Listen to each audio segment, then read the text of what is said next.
زندگی میں وہ جمعرات نہ دیکھتا کہ جب رسول اپنے حجرے میں شدت مرض میں تڑپ رہے تھے اور رسول نے اپنے حجرے میں کہا تھا کہ آؤ میں تمہیں کچھ لکھ دوں، کاغذ اور قلم لے کے آؤ. سنیے گا حدیث، کاغذ اور قلم لے کے آؤ، قلم اور کرتاس لے کے آؤ تاکہ میں تمہیں کچھ لکھ دوں، تاکہ تم میرے بعد گمراہ نہ ہو جاؤ.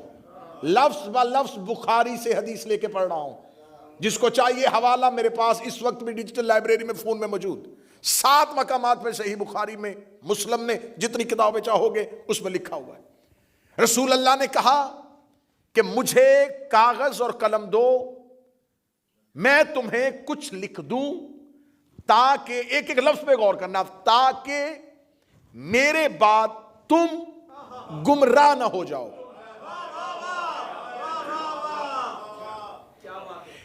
عبداللہ ابن عباس کہتا ہے کہ جو ہی رسول نے یہ لفظ کہا تو حجرے میں جو موجود لوگ تھے ان میں اختلاف پیدا ہو گیا.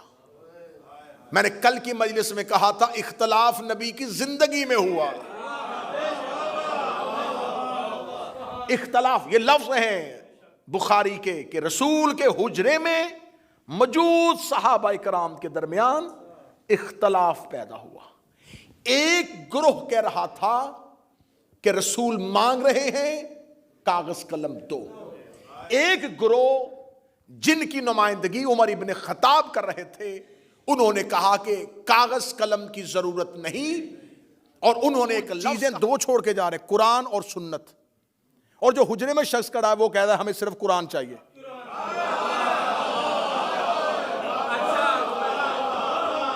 اب تم نے حدیث تم نے بدلی، ہم نے نہیں بدلی. حدیث تم نے بدلی ہے، اب تمہاری بدلی حدیث تمہارے گلے میں آنے لگی ہے. تم نے کہا نبی 2 چیزیں چھوڑ کے گئے، ایک قرآن اور ایک سنت. یہ حدیث بھی تمہاری ہے اور جو حجرے میں بول رہا ہے وہ بھی تمہارا ہے. وہ کہہ رہا ہے ہمیں صرف قرآن چاہیے. اب سر نہیں، مجھے مجمع کی زبان سے تائی چاہیے. جب اس نے کہہ دیا تھا ہمیں صرف قرآن کافی ہے تو تمہارا فرقہ اہل قرآن ہونا چاہیے تھا، اہل سنت نہیں ہونا چاہیے.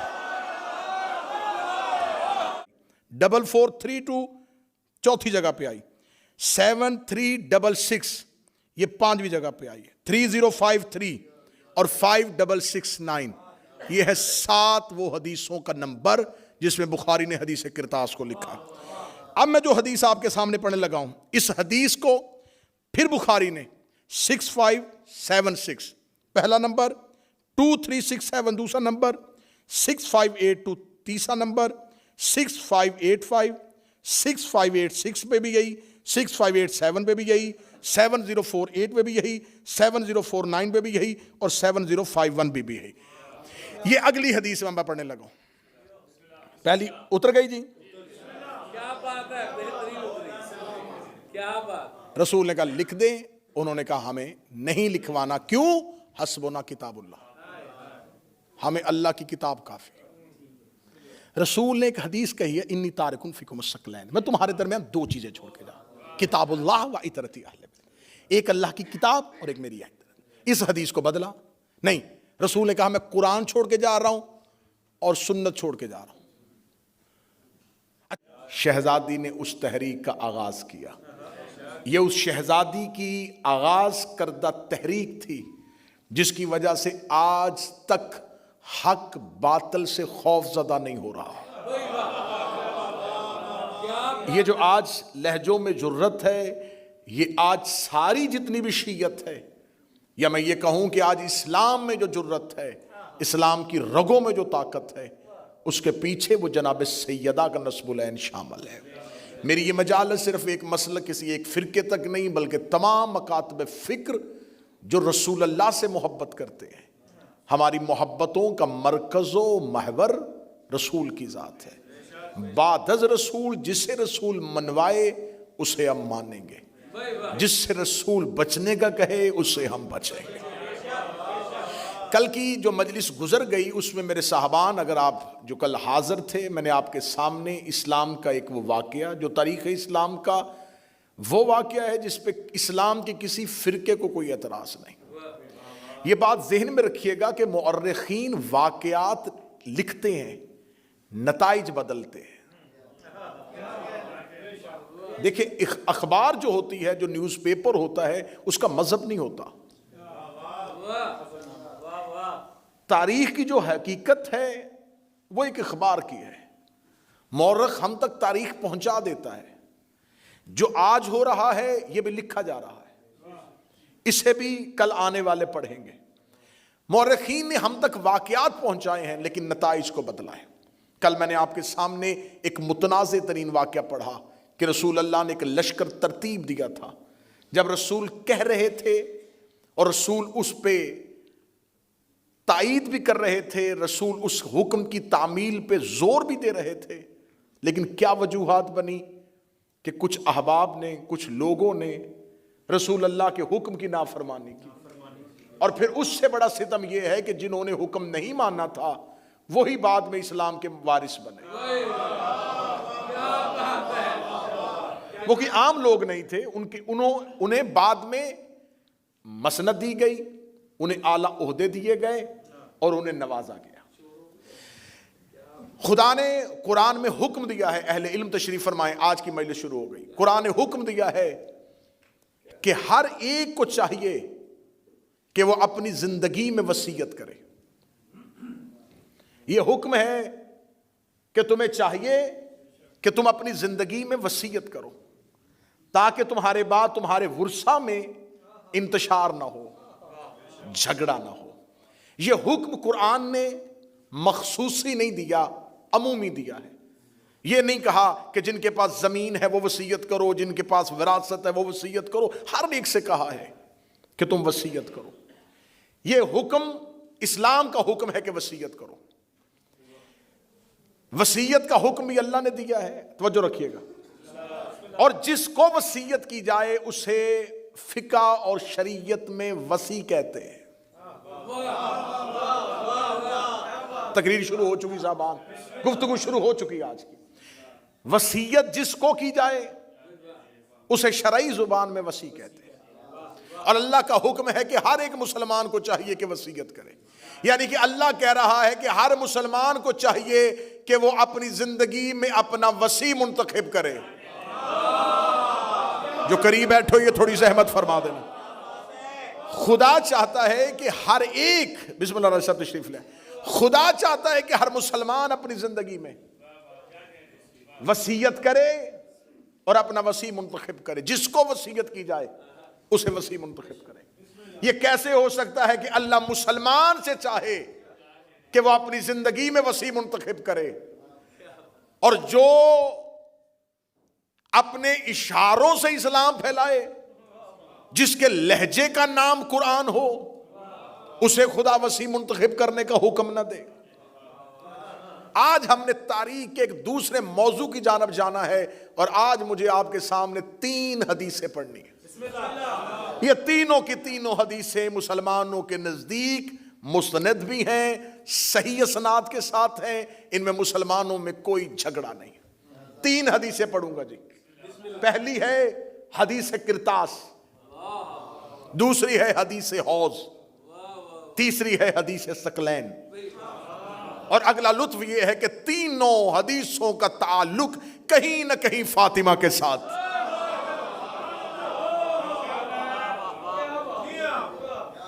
یہ 3 مختلف احادیث ہیں جن میں کوئی دو رائے نہیں ہے. جس میں یہ پہلی حدیث ہے حدیث کرتاس, اسے مسلمانوں کے سب سے بڑے محدث جن کی آج صحیح کو مسلمان قرآن کے بعد سب سے بڑا درجہ دیتے ہیں, صحیح بخاری, اس میں 7 مقامات پر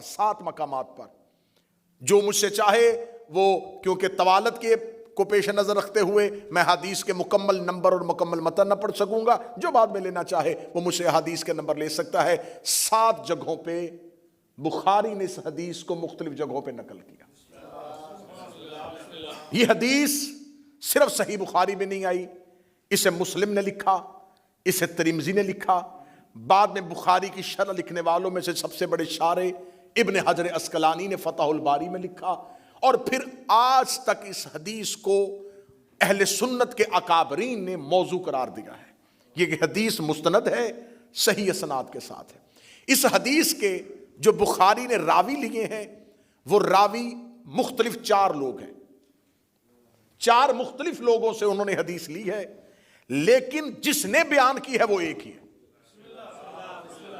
یہ حدیث جو آئی ہے یہ پہنچی ہے عبداللہ ابن عباس سے۔ عبداللہ ابن عباس کوئی عام صحابی نہیں، مفسر قرآن ہے۔ رسول اللہ نے ان کی شان میں بہت سی حدیث بھی بیان کی ہوئی ہے۔ عبداللہ ابن عباس اس کا مرکزی راوی ہے، اس کے بعد سعید ابن جبیر نے بھی لی ہے، عبداللہ ابن مسعود نے بھی لی ہے، مختلف راوی ہے۔ عبداللہ ابن عباس کہتا ہے کہ وہ اپنی زندگی میں کہا کرتے تھے یوم الخمیس ما یوم الخمیس، ہائے جمعرات کا دن، ہائے وہ جمعرات کا دن۔ بخاری کہتا ہے، صحیح بخاری میں بالکل انہی الفاظ کے ساتھ ہے کہ جب عبداللہ ابن عباس کہتے جمعرات کا دن، یوم الخمیس ما یوم الخمیس، جمعرات کا دن، ہائے جمعرات کا دن، یہ کہہ کے وہ روتے، اتنا روتے کہ زمین پر پڑے ہوئے کنکر ان کے آنسوؤں سے تر ہو جاتے۔ جب وہ اس شدت کے ساتھ روتے، اور پھر مختلف لوگ جو ان کے پاس بیٹھے ہوتے انہوں نے اس روایت، اس حدیث کو نقل کیا کہ وہ کہتے ہیں کہ ہائے کاش میں اپنی زندگی میں وہ جمعرات نہ دیکھتا کہ جب رسول اپنے حجرے میں شدت مرض میں تڑپ رہے تھے، اور رسول نے اپنے حجرے میں کہا تھا کہ آؤ میں تمہیں کچھ لکھ دوں، کاغذ اور قلم لے کے آؤ۔ سنیے گا حدیث، کاغذ اور قلم لے کے آؤ، قلم اور کرتاس لے کے آؤ تاکہ میں تمہیں کچھ لکھ دوں، تاکہ تم میرے بعد گمراہ نہ ہو جاؤ۔ لفظ با لفظ بخاری سے حدیث لے کے پڑھ رہا ہوں، جس کو چاہیے حوالہ میرے پاس اس وقت بھی ڈیجیٹل لائبریری میں فون میں موجود، 7 مقامات پہ صحیح بخاری میں، مسلم نے، جتنی کتابیں چاہو گے اس میں لکھا ہوا ہے۔ رسول اللہ نے کہا کہ مجھے کاغذ اور قلم دو، میں تمہیں کچھ لکھ دوں تاکہ، ایک ایک لفظ پہ غور کرنا، تاکہ میرے بعد تم گمراہ نہ ہو جاؤ۔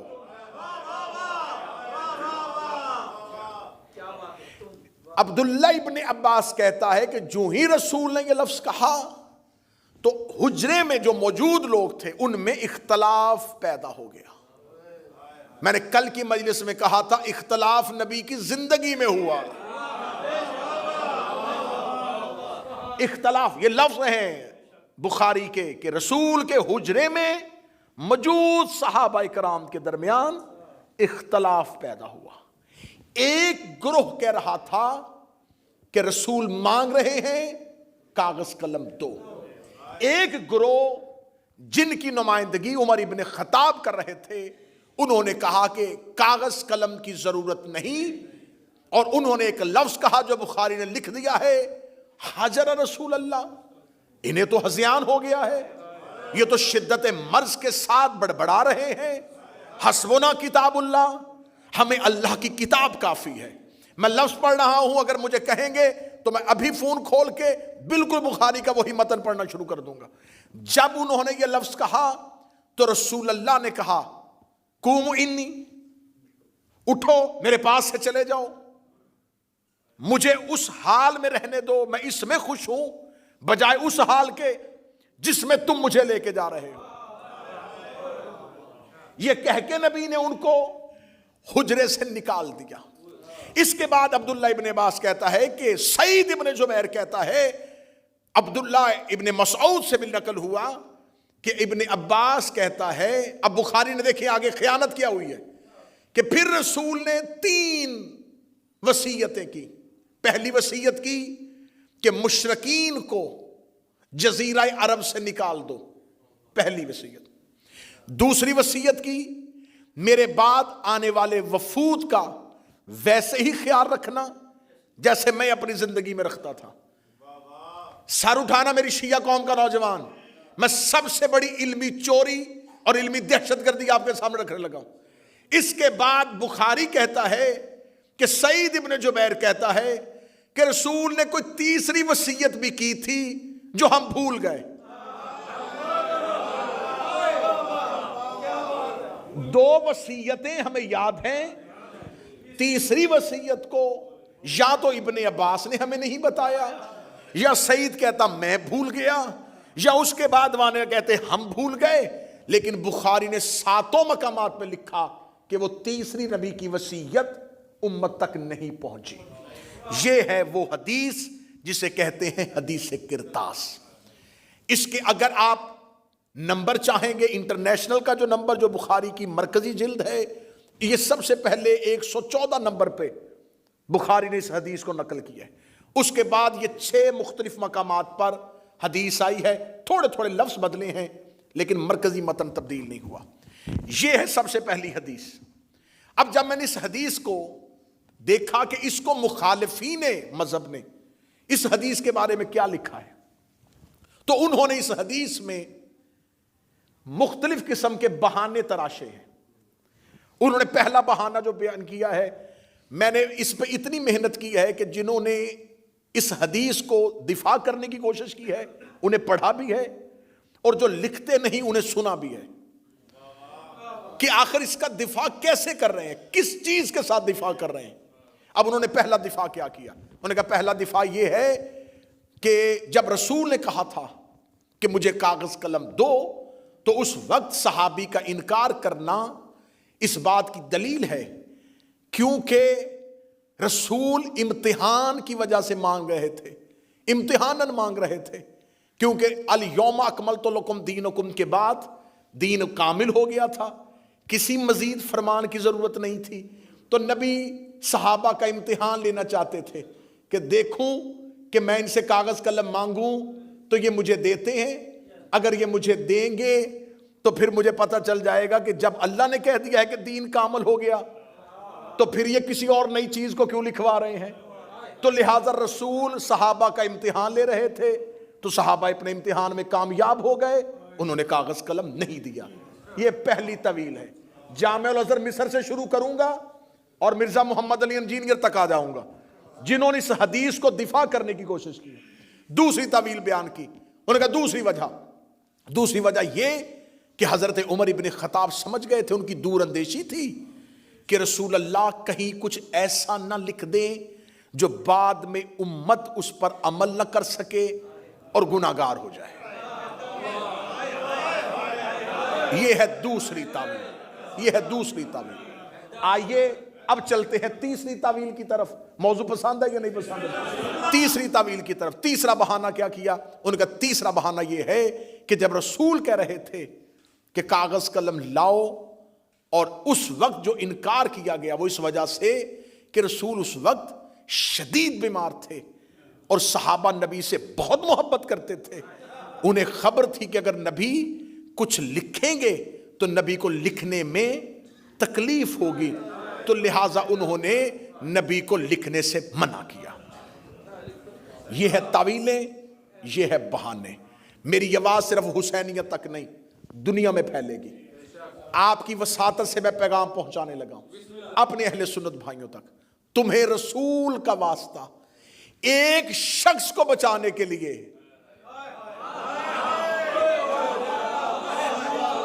صرف ایک پرسنالٹی کو بچانے کے لیے، ایک ذات کو بچانے کے لیے، اسلام کے ساتھ اتنا گھرونا مذاق نہ کرو، حقیقت کا سامنا کرو، حقیقت کو آنکھوں میں آنکھیں ڈال کے قبول کرو۔ اب تم نے 4 طویلیں کی جو تمہارے جامع الازہر مصر سے شروع ہوئیں اور جہلم میں بیٹھے ہوئے مرزا محمد علی تک، اس نے یہی طویلیں پیش کی، یہی وجہ تھی، اس کے علاوہ کوئی وجہ نہیں تھی۔ آؤ ایک ایک طویل پہ بات کرتے ہیں۔ پہلی طویل، تم نے کہا کہ رسول نے امتحاناً کہا تھا۔ جب رسول نے امتحاناً کہا تھا تو جب صحابہ امتحان میں کامیاب ہو گئے تو رسول نے بجائے مبارک دینے کے حجرے سے کیوں نکالا؟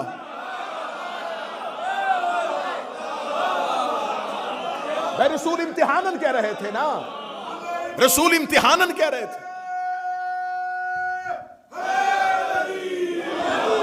رسول امتحاناً کہہ رہے تھے کہ دیکھیں میری امت میرے بعد صحابہ کیا کریں گے۔ تو جب رسول نے امتحان لیا، صحابہ کرام کامیاب ہو گئے، رسول کو چاہیے تھا کہ مجھے بٹھاؤ، میں تمہیں سینے سے لگاؤں کہ میرے بعد تم اتنے قابل ہو چکے ہو کہ اب تم دین میں کوئی نئی چیز نہیں لکھوانا چاہتے۔ نبی نے کہہ دیا قوموا عنی،